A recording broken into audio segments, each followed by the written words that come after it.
आकाशवाणी मुंबई पुरुषोत्तम मंगेश लाड स्मृती व्याख्यानमालेचे आयोजन दिनांक 18 मार्च 2025 रोजी निमंत्रित श्रोत्यांच्या उपस्थितीत आकाशवाणी मुंबई सभागृहामध्ये करण्यात आलं होतं.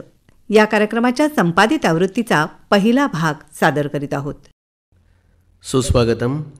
आजचे आपले सन्माननीय वक्ते प्राध्यापक डॉक्टर सूरज पंडित, साठे महाविद्यालयाचे उपप्राचार्य आणि भारतीय संस्कृती आणि पुरातत्व विभागाचे ते प्रमुख आहेत. कान्हेरी गुंफा हा त्यांच्या आचार्य पदवीसाठीचा प्रबंधाचा विषय होता. सोपारा, कल्याण, मुंबई आणि चौल इथल्या पुरातत्व आणि वारसा स्थळांवर राष्ट्रीय आणि आंतरराष्ट्रीय स्तरावरचं संशोधन त्यांनी पूर्ण केलेलं आहे. केंद्र सरकार तसंच महाराष्ट्र आणि ओडिसा राज्य सरकारांसाठी या विषयातले सल्लागार म्हणूनही पंडित सरांनी काम केलेलं आहे. अजिंठा, शिशुपालगड, बौद्धगया इथल्या ऐतिहासिक स्थळांसंदर्भात त्यांनी मौलिक असं संशोधन केलेलं आहे. आजवर त्यांची 10 पुस्तकं आणि जवळपास 70 शोधनिबंध प्रसिद्ध झालेले आहेत. मुंबईतल्या एशियाटिक सोसायटीच्या महामहोपाध्याय डॉक्टर पा. काणे संशोधन संस्थेचे ते मुख्य संचालक आणि कार्यकारी समिती सदस्यसुद्धा आहेत. तसंच ग्रीस बॅक्ट्रियन कालखंडाच्या मेरीटाईम हेरिटेज म्युझियमच्या सल्लागार समूहाचेही ते सन्माननीय सदस्य आहेत. तर महाराष्ट्राची ऐतिहासिक सांस्कृतिक मानचिन्ह बौद्ध लेणी या विषयावर व्याख्यानासाठी डॉक्टर सूरज पंडित यांना मी या ठिकाणी सादर आमंत्रित करतो. आकाशवाणी मुंबईचे पदाधिकारी, माझे गुरु डॉक्टर जामखेडकर सर यांच्या परवानगीने मी या व्याख्यानाची सुरुवात करतो. 1880च्या सुमाराला फर्ग्युसन नावाचा फार मोठा विद्वान होऊन गेला, ज्यांनी पहिल्यांदा भारतातल्या विविध लेण्यांचा शास्त्रशुद्ध अभ्यास केला किंवा त्याची मांडणी पहिल्यांदा शास्त्रशुद्ध पद्धतीने केली. तर त्याच्या प्रस्तावनेत तो एकूणच स्थापत्याचा, जगभराच्या स्थापत्याचा आढावा घेतला आहे. त्याच्यात अख्ख्या आशिया खंडातल्या स्थापत्य परंपरांचा त्यांनी आढावा घेतला आहे त्यांच्या एका पुस्तकात. आणि दुसऱ्या पुस्तकामध्ये केव्ह टेम्पल्स ऑफ इंडिया म्हणून जे आहे त्याच्यामध्ये भारतातल्या लेण्यांचा अभ्यास केलेला आहे. तर प्रस्तावनेत ते म्हणतात की तुमचे पूर्वज तुम्हाला काहीतरी सांगायचा प्रयत्न करत असतात. त्यांना एकच गोष्ट अपेक्षित आहे, ती म्हणजे एका ऐकणाऱ्या कानाची. मला वाटतं आज या व्याख्यानाच्या माध्यमातून जे काय मांडायचा मी प्रयत्न करतो किंवा गेल्या 25 वर्षात सरांच्या मार्गदर्शनाखाली जे काय समजून घ्यायचा मी प्रयत्न करतो आहे ते हेच आहे की ह्या सगळ्या लेणी काहीतरी सांगतायत. त्याची प्रत्येकाची एक कहाणी आहे आणि ते मिथक नसून ती एक पुराकथा आहे. आणि ती समजून घ्यायचा मी जो प्रयत्न करतो आहे त्यातलं जेवढं समजलं आहे तेवढं मी आज मांडायचा प्रयत्न करणार आहे. अर्थातच हा विषय एवढा मोठा आहे की गेले 150-200 वर्ष याच्यावर काम चालू आहे. 1818 साली पहिल्यांदा अजिंठा लेणी उजेडात आली आणि तेव्हापासून एक वेगळाच विचार समोर यायला लागला की ह्या सगळ्या लेण्यांचा अभ्यास करायला हवा. आणि महाराष्ट्रात हे काहीतरी वेगळंच आहे की जिथे एवढ्या मोठ्या प्रमाणावर ही लेणी आहेत आणि कशी काय केली असतील किंवा ह्याच्यातली चित्र, याच्यातल्या मूर्ती कशा काय घडवल्या असतील, हा विचार यायला लागला. आणि हळूहळू एतद्देशीय विद्वानांनी किंवा काही परदेशी विद्वानांनी या विषयाला हात घातला, मांडणी केली आणि एक वेगळं विश्व आपल्यासाठी खुलं करून दिलं. आपण बौद्ध लेण्यांना महाराष्ट्राची ऐतिहासिक सांस्कृतिक मानचिन्ह म्हणतो आहे. मला असं वाटतं की महाराष्ट्र म्हणून जो महाराष्ट्र घडला तो आणि ह्या लेणी घडण्याचा जो काळ आहे तो, त्याची सुरुवात एकत्रच होते. साधारण एक 2000-2200 वर्षापूर्वी ह्या संपूर्ण प्रक्रियेची सुरुवात एकत्र होते. आम्ही असं नेहमी म्हणतो की बौद्ध धर्म हा एक नागरी धर्म आहे. जिथे जिथे नागरीकरणाचा प्रसार होतो तिथे तिथे बौद्ध धर्म आपल्याला दिसतो.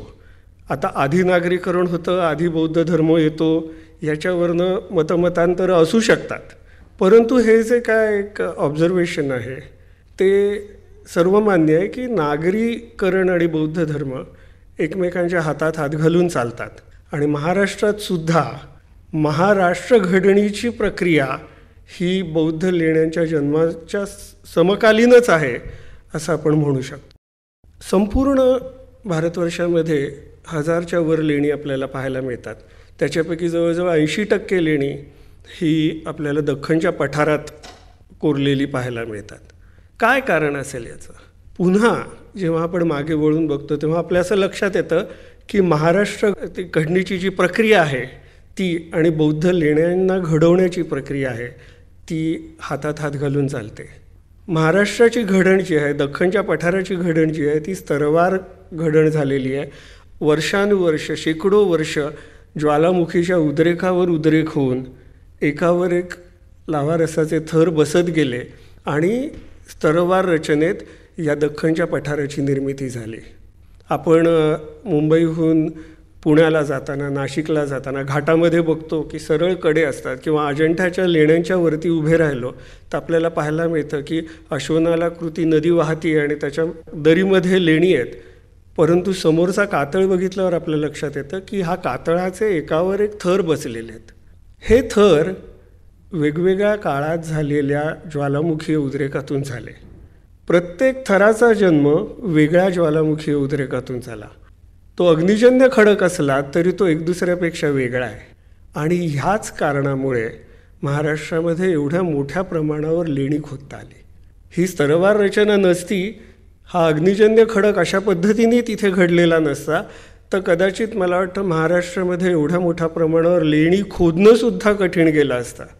अर्थात लेणी खोदणं किती कठीण असतं, मग अग्निजन्य खडकात ती खोदताना काय काय प्रयत्न करायला लागतात, हा एक वेगळा अभ्यासाचा विषय आहे.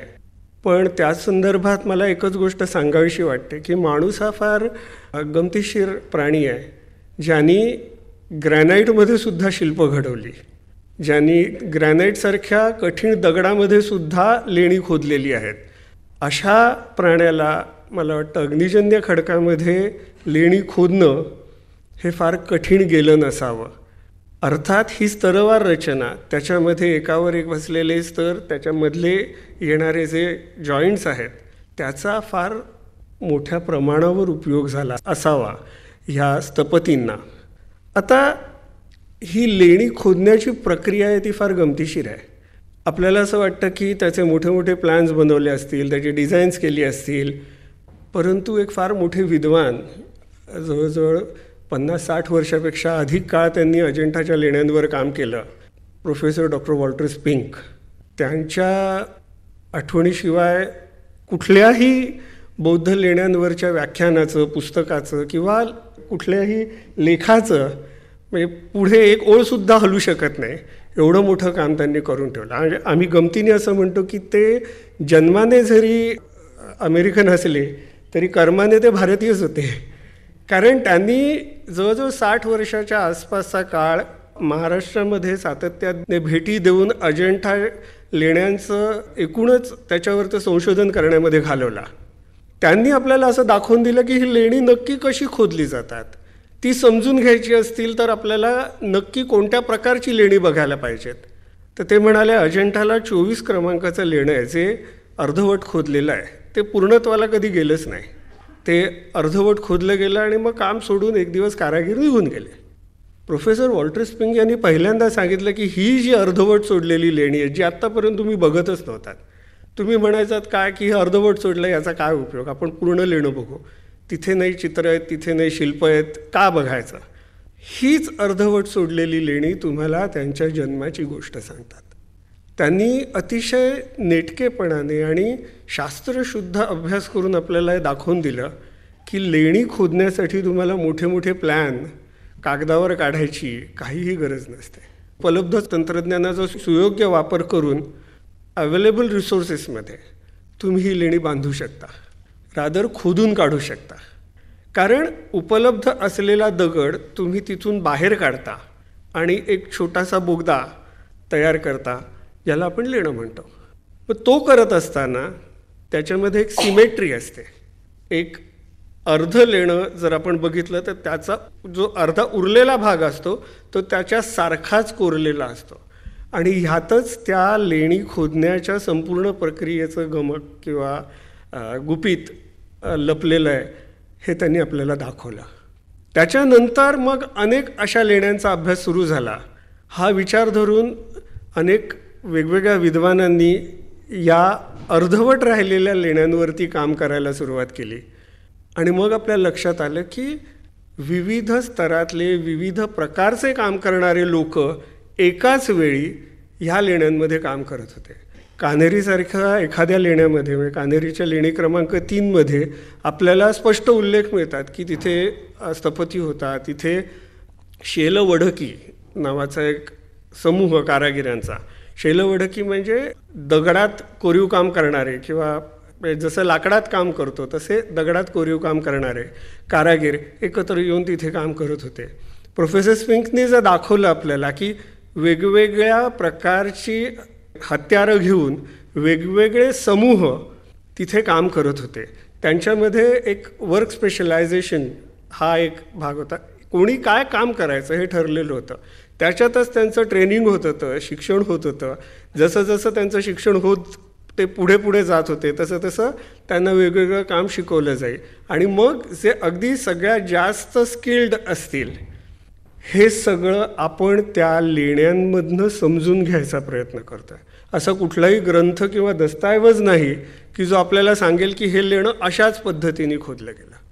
परंतु ही लेणी जी महाराष्ट्राची खरोखर लेणी आहेत, ते जे अलंकार आहेत, ते अलंकार त्यांचीच गोष्ट आपल्याला सांगतायत असं मी मगाशी म्हटलं.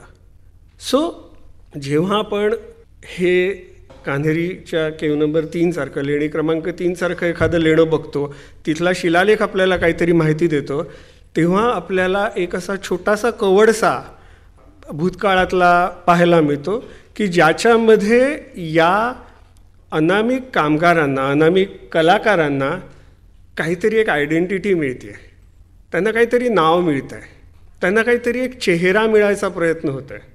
आणि मला वाटतं अशी काही लेख आपण बघितल्यानंतर आपल्या असं लक्षात येईल की महाराष्ट्राची त्या काळची जी समाज रचना होती, जी या लेण्यांच्या अनुषंगाने घडत जात होती किंवा लेण्यांच्या संदर्भात त्याचे जी प्रतिबिंब शिलालेखामध्ये पाहायला मिळतात, ती फार गमतीशीर आहेत. तो समाज हा एका दृष्टीने प्रगत समाज होता. त्यांच्या तत्कालीन तंत्रज्ञानाच्या दृष्टीने, विज्ञानाच्या दृष्टीने त्यांना उपलब्ध असलेल्या त्या समाजाच्या तंत्रज्ञानाने योग्य वापर केलेला होता. उदाहरणच द्यायचं झालं तर ह्या ज्या लेणी आहेत विविध, त्या परिसरामध्ये उत्कृष्ट जलव्यवस्थापनाचं काम केलेलं आपल्याला पाहायला मिळतं. त्या दगडामध्ये कोरलेली पाण्याची टाकी आहेत किंवा तिथे कृत्रिम तलाव निर्माण केलेले आहेत, बंधारे घातलेले आहेत. इतकंच नाही तर त्या भिक्षू संघामध्ये ते जे कृत्रिम तलाव आहेत किंवा जे पाण्याची टाकी आहेत, त्याच्यातलं जे पावसाळ्यात ओव्हरफ्लो होणारं पाणी आहे ते त्या भिक्षू संघात जाऊन त्यांचं काही नुकसान होऊ नये याचीही काळजी त्या काळातल्या तंत्रज्ञांनी घेतलेली आपल्याला पाहायला मिळते. हे त्या काळच्या महाराष्ट्रातल्या समाजातूनच येणारे तंत्रज्ञ होते.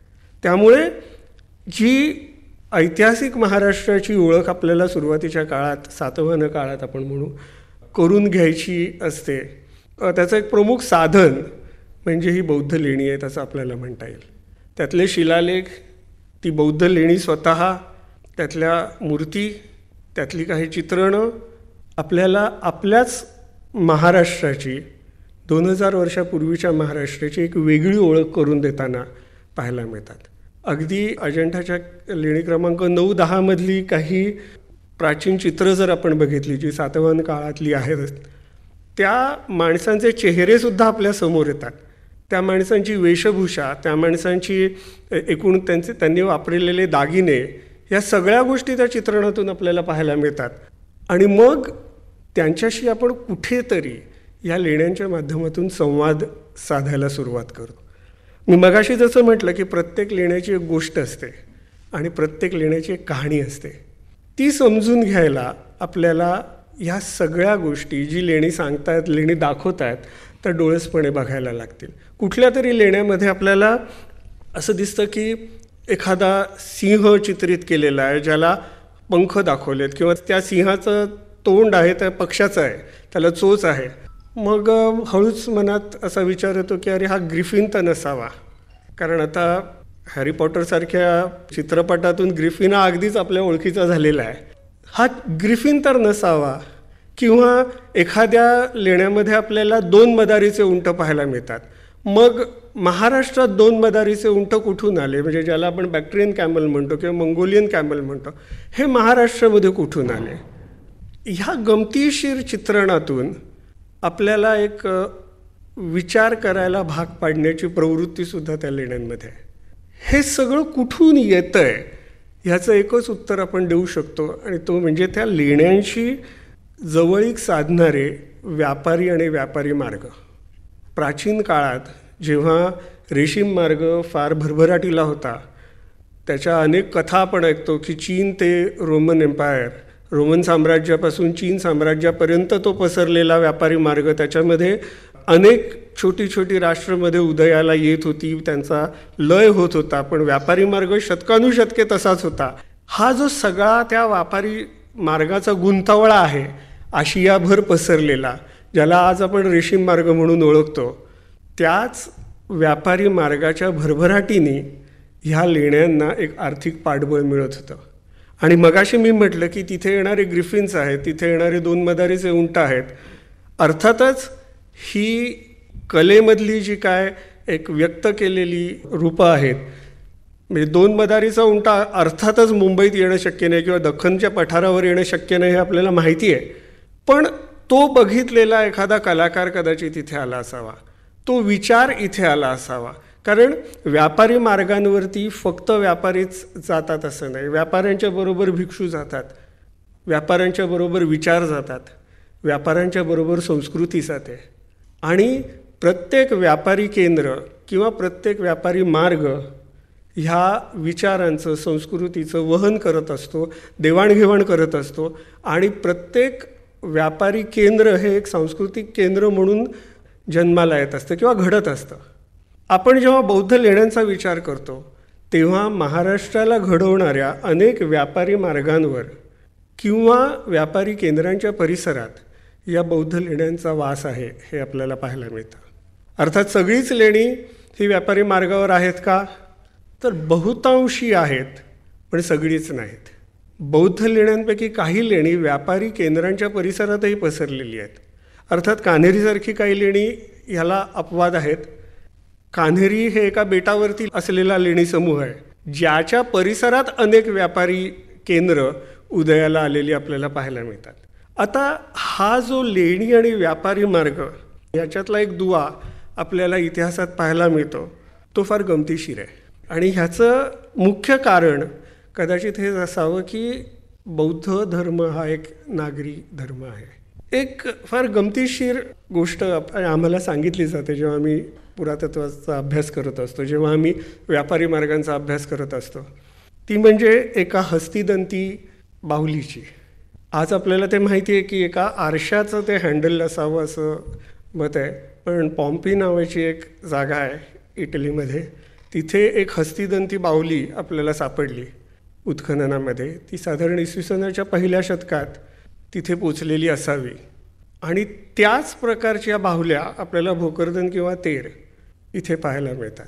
मग या बाहुल्या तिथे कशा गेल्या, तर एक गमतीशीर संदर्भ आपल्याला मिळतो. एक ग्रंथ आहे Periplus of the Erythraean Sea नावाचा. मी असं मगाशी म्हटलं की नागरीकरण आणि बौद्ध लेणी एकत्र जातात किंवा व्यापारी मार्ग नागरीकरण यांचा संबंध आहे. तर नागरीकरण म्हणजे काय, ज्याला आपण म्हणतो व्यापारी मार्ग किंवा व्यापारी केंद्र ही मेट्रोपॉलिटन असतात स्वभावतः. तर त्याचं एक आदर्श उदाहरण आहे Periplus of the Erythraean Sea. हा ग्रंथ एका इजिप्शियन वंशाच्या रोमन नागरिकांनी लिहिलेला आहे, ज्याच्यामध्ये त्याच्या समुद्री प्रवासाचे त्यांनी सगळे डिटेल्स वर्णन केलेलं आहे. आणि त्यात अनेक भारतीय बंदरांची त्यांनी नावं देऊन तिथे तुम्ही कसे पोचाल, तिथे काय गोष्टी विकत घ्याल, काय विकाल, ह्या सगळ्याचे डिटेल्स त्यांनी त्याच्यामध्ये दिलेले आहेत. म्हणजे तो अनेक वेळा इथे आलेला असावा. दुर्दैवाने त्या खलाशाचं नाव आपल्याला माहिती नाही आहे, पण तो ग्रंथ त्रुटीत स्वरूपात आपल्याला आज उपलब्ध आहे, साधारण जवळजवळ 1900 वर्षानंतरसुद्धा. हा जो व्यापारी मार्गातनं गुंफून आलेला पाश्चिमात्य देशांची जी जवळीक आहे साधली गेलेली, ती ह्या व्यापारी मार्गांनी आणि व्यापारी केंद्रांनी जपली ज्यांच्या परिघावरती ही बौद्ध लेणी बसलेली होती. कुड्याच्या एका लेण्यामध्ये आपल्याला हिप्पोकॅम्पसचं चित्र दिसतं. हिप्पोकॅम्पस हा एक प्राणी म्हणू आपण, जो ग्रीक कथांमध्ये, ग्रीक मिथकांमध्ये आपल्याला पाहायला मिळतो. आणि समुद्री प्रवासात तुमचं संरक्षण करणारा किंवा त्यांच्या समुद्री देवाशी त्याचा संबंध आहे, अशा प्रकारचा तो प्राणी आपल्याला तिथे त्या लेण्यामध्ये एका शिलालेखात कोरलेला आपल्याला पाहायला होता. शिलालेख आहे आणि त्याच्याबरोबर तो प्राणी कोरलेला आहे. हा प्राणी तिथे यायचं वास्तविक काहीच कारण नाही आहे. मगाशी मी 2 मदारीचे उंट सांगितलं किंवा ग्रिफिन्स सांगितलं, तसाच हा एक प्राणी आहे. म्हणजे पर्शियन आहे, रोमन आहे, तसा हा ग्रीक प्रभाव आपल्याला या लेण्यांमध्ये येताना दिसतो. हा जो प्रभाव प्रवास करून येतो, तो प्रभाव ह्या व्यापारी मार्गांवरनं येतो आहे. आणि व्यापारी मार्गांवरनं एखादा कलाकार नुसतं काहीतरी बघून येतो आणि तो त्या शिलालेखामध्ये कोरतो, असं होत नाही. हा एक विचार आहे. तो विचार इथे येतो, इथे रुजतो, इथे मानवतो आणि तेव्हाच तो कलेमध्ये. हे सगळं होत असताना बौद्ध लेणी समृद्ध होत जाताना आपल्याला दिसतात. ह्या व्यापारी मार्गावरनं येणारे व्यापारी त्यांना विविध प्रकारची दानं देताना आपल्याला दिसतात. आणि हेच या महाराष्ट्राचं वैशिष्ट्य आहे. आजही आपण बघतो की महाराष्ट्र हे पुरोगामी राष्ट्र म्हणून आपण अभिमानाने सांगतो. विविध विचार, विविध संस्कृती ह्या मोकळेपणाने, मोकळ्या मनाने अंगीकारायची, सामावून घेण्याची क्षमता आपल्याला 2000 वर्षापूर्वीच्या महाराष्ट्रात सुद्धा पाहायला मिळते. आणि त्याचे साक्षीदार म्हणजे या बौद्ध लेणी आहेत, असं मला ठामपणे इथे सांगावं असं वाटतं. मग ह्या व्यापारी मार्गावरनं व्यापार करणारे जे प्रवासी होते, ते मुख्य दानकर्ते म्हणून आपल्याला या लेण्यांमध्ये भेटतात. हे दानकर्ते कोण होते? तर ते तुमच्या आमच्यासारखे माणसं होते. बौद्ध लेण्यांना फार कमी प्रमाणात राजाश्रय मिळाला हे आपल्याला माहिती आहे.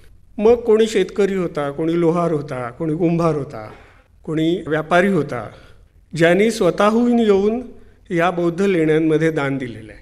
ह्या व्यापारी मार्गांवरनं प्रवास करणारे व्यापाऱ्यांचे जथ्थे, त्यांचे सार्थवाह, त्याच्यातले श्रेष्ठी, म्हणजे त्या व्यापारी समूहांचे प्रमुख, ह्या सगळ्यांची तोंडओळख आपल्याला या बौद्ध लेण्यांमध्ये जे शिलालेख आहेत त्याच्यामधून होते. इतकंच नाही, आपण नंतरच्या काळातली काही शिल्प बघितली तर तिथे उपासक म्हणून यांच्यापैकी काहींचे छोटे छोटे अशा मूर्ती कोरलेल्या आहेत, ज्याच्यावरनं आपल्याला ती माणसं कशी असतील ह्या प्रश्नाचंही उत्तर थोडंफार मिळून जातं. की एखादा उपासक बुद्ध मूर्तीच्या पायाशी बसलेला दाखवलेला असतो आणि मग तो आपल्याला अगदी आपल्यासारखा वाटतो, की देवळात गेल्यानंतर दोन्ही हात जोडून नमस्कार करून बसलेला किंवा हातात एखादं पूजापात्र किंवा दिवा घेऊन किंवा निरांजन घेऊन उभा असलेला, अशा प्रकारचा कोणीतरी तो भक्त असतो जो अगदी तुमच्या आमच्यासारखा वागतो तिकडे गेल्यानंतर. आणि हे ते चित्रण आपल्याला अजंठाच्या चित्रातही पाहायला मिळतं, मूर्तींमध्येही पाहायला मिळतं.